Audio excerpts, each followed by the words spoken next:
Hello students, today our topic is when, where and how. In this topic we will discuss about medieval period in India. Students, अगर आप division of history की अगर हम बात करें तो हमारी हिस्ट्री को 3 पार्ट में डिवाइड किया गया है, ancient, medieval and modern period. Previous class में आपने एंशियंट पीरियड के बारे में पढ़ा है। अगर हम 7th में बात करें तो हम मेडिवल पीरियड के बारे में पढ़ने जा रहे हैं। तो फर्स्ट हम देखेंगे कि मेडिवल पीरियड जो इंडिया का था कब से कब तक। The medieval period in India 700 AD to 1715 AD, यानी हम ऐसा कह सकते हैं जो किंग हर्षवर्धन थे उनकी डेथ से लेकर मुगल रूल के एंड तक जो टाइम पीरियड रहा इंडिया का, उसको मेडिवल पीरियड इन इंडिया माना जाता है। इस पीरियड को स्टूडेंट्स 2 पार्ट में डिवाइड कर दिया गया है, early medieval period and later medieval period. अगर हम अर्ली मेडिवल पीरियड की बात करें तो ये 8 से लेकर 13 सेंचुरी तक और 13 सेंचुरी से अनवर्ड 18 तक लेटर मेडिवल पीरियड को माना गया है।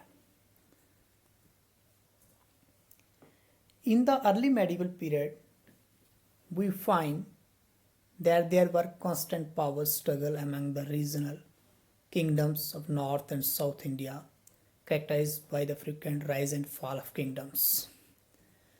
अगर हम अर्ली मेडिवल पीरियड की बात करें तो इस पीरियड में जो हमारे लोकल किंग्स थे उनकी आपस में कन्फ्लिक्ट वगैरह बहुत ज़्यादा चल रही थी, तो उनकी बहुत ज़्यादा स्ट्रगल्स। इसमें हम कह सकते हैं कि नॉर्थ साउथ इंडिया के कुछ रूलर्स थे, जैसे पालास थे, पृथ्वीरास, राष्ट्रकूटास, चोलास, राजपुतास, जो कुछ पावरफुल डायनेस्टी थी जो डिफरेंट पार्ट्स में रूल करती थी इंडिया की। What allying with these internal troubles the Turkish invasion of India began from 1000 AD to onward. जो आपसी इनकी इंटरनल कन्फ्लिक्ट थी, इसकी वजह से क्या हुआ, तो तुर्किश जो है इंडिया में आए, और या फिर हम ऐसा कह सकते हैं कि यहाँ से जो दिल्ली सल्तनत की शुरुआत होगी। Ultimately the Turks established the kingdom called Delhi सल्तनत। तुर्किश के इंडिया में आने से एक जो न्यू किंगडम की शुरुआत हुई जिसको दिल्ली सल्तनत के नाम से जाना जाता है। दिस सल्तनत फ्लोरिश्ड बिटवीन 1200 AD टू 1526। अगर हम दिल्ली सल्तनत की बात करें तो ये 1200 से लेकर 1526 तक, इसमें अगर तुर्क्स की बात करेंगे, खलजिस की बात करेंगे, तुगलक्स की, लोदीस, इन्होंने रूल किया। The Delhi Sultanate were overthrown by the Mughals in 16th century. With the arrival of these Muslim rulers, a new religion, Islam, new language, Arabic and Persian came to India. अगर हम दिल्ली सल्तनत के एंड की बात करें, 16th century में मुगल जैसे ही इंडिया में आए, जहाँ उन्होंने दिल्ली पे अटैक किया, तो इससे क्या हुआ कि दिल्ली सल्तनत का एंड हुआ और यहाँ से मुगल्स का रूल स्टार्ट होता है। इस मुस्लिम रूलर्स के इंडिया में आने से एक न्यू जो रिलीजन इस्लाम में उसका ओरिजिन हुआ, the new language Arabic Persian की बात करेंगे इंडिया में, उसका ओरिजिन हुआ। This new culture that evolve in India came to be known as Indo Islamic culture. जो न्यू जो कल्चर इस्लामिक या न्यू लैंग्वेज जो इंडिया में जब ओरिजिन हुई, तो ये जो मिक्स कल्चर जो इंडिया में डेवलप हुआ, तो इसको नाम दिया गया Indo Islamic culture. The advent of Muslim broad new types of food such as biryani, korma, pulao. फिर इन मुस्लिम रूलर्स के आने के साथ साथ हम ऐसा कह सकते हैं कि कुछ नई फूड आइटम्स जो है इंडिया में देखने को मिली, या कुछ नई फूड आइटम्स इंट्रोड्यूस हुई इंडिया में इस टाइम में। इसके अलावा कुछ फ्रूट्स जो मैंगोस, ग्रेप्स, चिलीज वगैरह, ये चीज़ें भी इंट्रोड्यूस हुई इस पीरियड में।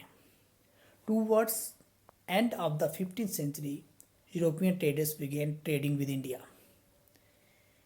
15th सेंचुरी में अगर बात करें तो बहुत से यूरोपियन ट्रेडर्स ने इंडिया के साथ जहाँ ट्रेडिंग लिंक या ऐसा कह सकते हैं हमारे फॉरेन या इंटरनेशनल ट्रेड लिंक भी जो है इसी पीरियड में डेवलप हुआ. The first to arrive were the Portuguese. They were followed English, Dutch, French. सबसे पहले अगर इंडिया में कोई ट्रेडिंग कंपनी ट्रेड करने के लिए आई तो वो पोर्तुगीज यानी पुर्तगाल से, या फिर उसके बाद इंग्लिश ईस्ट इंडिया कंपनी वगैरह, डच वगैरह, फ्रेंच, बहुत सी यूरोपियन कंपनी इंडिया में ट्रेड करने के लिए आई. By the mid of 18th century the English managed to oust the European trading power and started the process conquering colonising India. अगर हम मिड 18th सेंचुरी की बात करें, जो इंग्लिश कंपनी या ईस्ट इंडिया कंपनी उसने दूसरी कंपनी के साथ के कन्फ्लिक्ट स्टार्ट हो गए. तो अगर हम कहें तो ईस्ट इंडिया कंपनी जो है पावर में आ गई. उसके बाद इन्होंने यहाँ पे जो इंडिया के बहुत से एरिया से उनको कनकर करना शुरू कर दिया. तो यहाँ से हम कह सकते हैं कि उन्होंने अपना रूल भी स्टार्ट कर दिया, यानी रूलिंग टाइम यहाँ से ब्रिटिश का यहाँ से स्टार्ट हो जाता है. नेक्स्ट स्टूडेंट आप देखेंगे impact of geography and Indian history. इस मेडिवल पीरियड में ज्योग्राफी के लिए क्या इम्पैक्ट पड़ा, यानी क्या क्या डेवलपमेंट, क्या चेंजिंग देखने को मिली, आप देखेंगे. वन बाय वन डिस्कस करेंगे हम.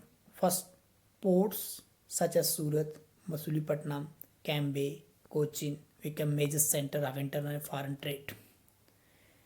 इंडिया के फॉरेन के साथ ट्रेड लिंक होने के बाद क्या हुआ कि बहुत सी पोर्ट्स यानी बंदरगाह वगैरह कोस्टल एरिया बहुत से डेवलप हुए, जिसमें न्यू न्यू सेंटर देखने को मिले. जो ट्रेडिंग सेंटर सूरत, मसूलीपट्टनम, कैम्बे, कोचिन, ये इसी टाइम पीरियड में ही डेवलप हुए. Next, the mountains in north India specially Rajasthan led to the building of massive strong forts. Chittorgarh, Jodhpur, Jaisalmer which could not be easily breached by any enemy. इस टाइम पीरियड की अगर आप बात करें, स्पेशली अगर राजस्थान की बात करें, तो बहुत से फोर्ट्स वगैरह देखने को मिले, स्ट्रॉन्ग फोर्ट्स जो इस पीरियड में बनाए गए. जैसे चित्तौड़गढ़ की बात कर रहा है, जोधपुर की बात करते हैं, जैसलमेर की. तो ये हाइट में इसलिए बनाए गए कि कोई भी एनिमी जब उन पे अटैक करता था तो वो इजिली वहाँ पे नहीं पहुँच पाता था. नेक्स्ट, इसके बाद the water scarcity in Gujarat and Rajasthan led to creation of bowls for storing water, which are recognized today as unique example of water conservation. अगर हम इस टाइम पीरियड की बात करें तो मेडिवल पीरियड में गुजरात और राजस्थान के अंदर बहुत ज़्यादा पानी की कमी, तो उस पानी की कमी को दूर करने के लिए बहुत सी बाउलिस बनाई गई. बाउलिस यानी वाटर को कंजर्व करके रखना, उसको फ्यूचर में यूज़ करना उसको. तो आज के टाइम में देखा जाए तो जैसे वाटर कंजर्वेशन के लिए हम डिफरेंट मेथड यूज़ कर रहे हैं, तो ये भी एक वाटर कंजर्वेशन का ही मेथड था, वाटर को कंजर्व करना, यानी पानी की कमी को दूर करने के लिए कई तरह की बाउलिस बनाई गई. Next, during the medieval period wars were fought frequently to control the important territory between rivers Ganga, Yamuna, Godavari, Tungabhadra.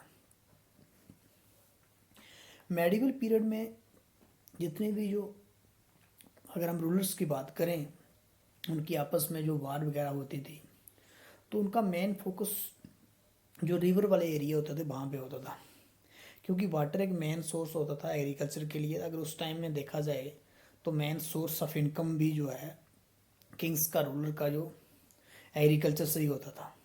तो इसलिए जितनी भी वार्स वगैरह हुई तो उन जितने भी रूलर्स थे, जितनी मेन टेरिटरीज की अगर बात करें तो इम्पॉर्टेंट उनकी गंगा, जमुना, गोदावरी, सरस्वती, तुंगभद्रा, ये जो रिवर्स थी,